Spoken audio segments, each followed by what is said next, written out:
नमस्कार। आज बात करते हैं उस ताकत की जो हमारी पूरी दुनिया को चलाती है, यानी बिजली। तो चलिए इस अनदेखी नदी के रहस्यों को एक-एक करके खोलते हैं। सोचिए जरा, हम सब हर दिन बिजली का इस्तेमाल करते हैं, है ना? पर क्या कभी रुककर सोचा कि ये असल में है क्या? ये एक ऐसी ताकत है जो दिखती नहीं पर बहुत जरूरी है। और आज हम इसी रहस्य से पर्दा उठाने वाले हैं। तो ठीक है, अब जरा गहराई में उतरते हैं। देखिए, कहानी की शुरुआत होती है बिजली के सबसे छोटे, मतलब सबसे बुनियादी हिस्से से। इसे कहते हैं इलेक्ट्रिक चार्ज, या हिंदी में कहें तो विद्युत आवेश। तो ये विद्युत आवेश है क्या? ये ना किसी भी पदार्थ का एक फंडामेंटल गुण है। ये पॉजिटिव भी हो सकता है और नेगेटिव भी, और इसे मापने की यूनिट है कूलम। असल में यही वो चीज है जिससे हमारी वो अनदेखी नदी बनने वाली है। और इसे समझने के लिए चलिए एक कल्पना करते हैं, हमारी अनदेखी नदी वाली। मान लीजिए कि बिजली एक नदी है, तो फिर हर एक चार्ज पानी की एक-एक छोटी बूंद जैसा है। सिंपल। और मजे की बात यह है कि पानी की ये बूंदें, मतलब चार्ज, एक दूसरे से इंटरैक्ट भी करते हैं, बिल्कुल चुंबक की तरह। जो एक जैसे चार्ज हैं वो एक दूसरे को दूर धकेलते हैं, और जो अलग अलग हैं वो एक दूसरे की तरफ खींचे चले आते हैं।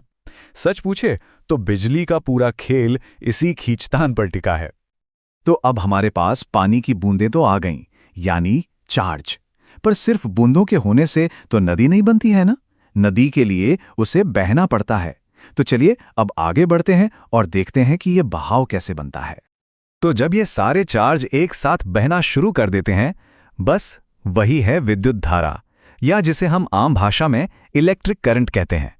इसको ऐसे समझिए कि ये नदी की रफ्तार है, मतलब एक सेकंड में किसी एक जगह से कितना चार्ज गुजर गया, और इसे हम मापते हैं एम्पियर में। तो वापस अपनी नदी की कहानी पर आते हैं।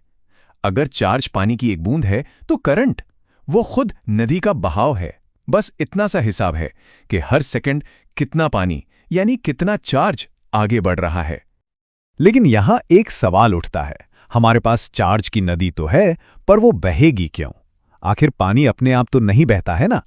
उसे बहने के लिए या तो कोई ढलान चाहिए या फिर कोई दबाव। और बस यहीं पर हमारा अगला हीरो एंट्री लेता है, पोटेंशियल डिफरेंस, जिसे विभवांतर भी कहते हैं। असल में यही वो ताकत है, वो धक्का है जो चार्ज की नदी को बहने पर मजबूर कर देता है। इसी धक्के को हम कहते हैं वोल्टेज। ये वो एनर्जी है जो हर एक चार्ज को आगे बढ़ने के लिए मिलती है, और इसे मापा जाता है, जैसे कि नाम से ही पता चल रहा है, वोल्ट में। तो अपनी नदी वाली मिसाल पर वापस चलें, तो वोल्टेज बिल्कुल पानी के प्रेशर या फिर नदी की ढलान जैसा है। लॉजिक सिंपल है, जितनी ज्यादा ढलान या जितना ज्यादा प्रेशर होगा, नदी उतनी ही तेजी से बहेगी, है कि नहीं? पर एक मिनट, क्या कोई नदी हमेशा बिना किसी रुकावट के बह सकती है? बिल्कुल नहीं। नदी के रास्ते में पत्थर भी आते हैं, चट्टानें भी आती हैं, रास्ते तंग भी हो जाते हैं। और मजे की बात यह है कि बिजली के साथ भी बिल्कुल ऐसा ही होता है। बिजली की दुनिया में इसी रुकावट को हम कहते हैं प्रतिरोध या रेजिस्टेंस। ये करंट के बहाव को ठीक वैसे ही धीमा कर देता है जैसे नदी के पत्थर पानी को करते हैं, और इसकी यूनिट है ओम। और अब इन तीनों को, यानी वोल्टेज, करंट और प्रतिरोध, इन तीनों को एक बहुत ही सिंपल लेकिन पावरफुल नियम एक साथ जोड़ता है। इसे कहते हैं ओम का नियम। ये नियम आप कह सकते हैं बिजली की दुनिया की बुनियाद है।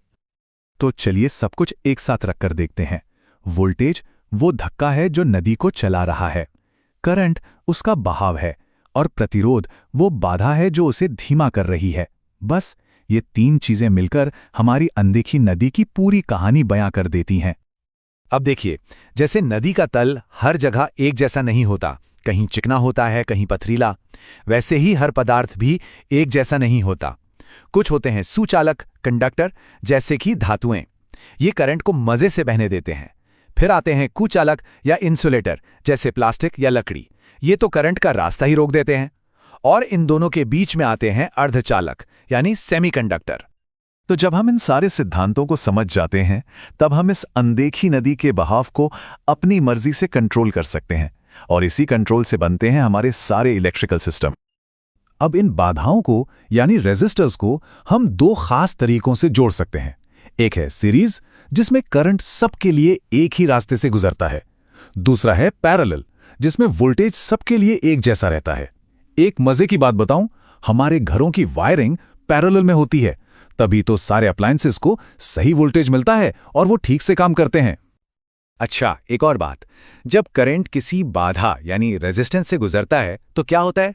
गर्मी पैदा होती है। जरा सोचिए, इलेक्ट्रिक हीटर, टोस्टर, यहां तक कि पुराना वाला बल्ब, ये सब इसी गर्मी का तो इस्तेमाल करते हैं।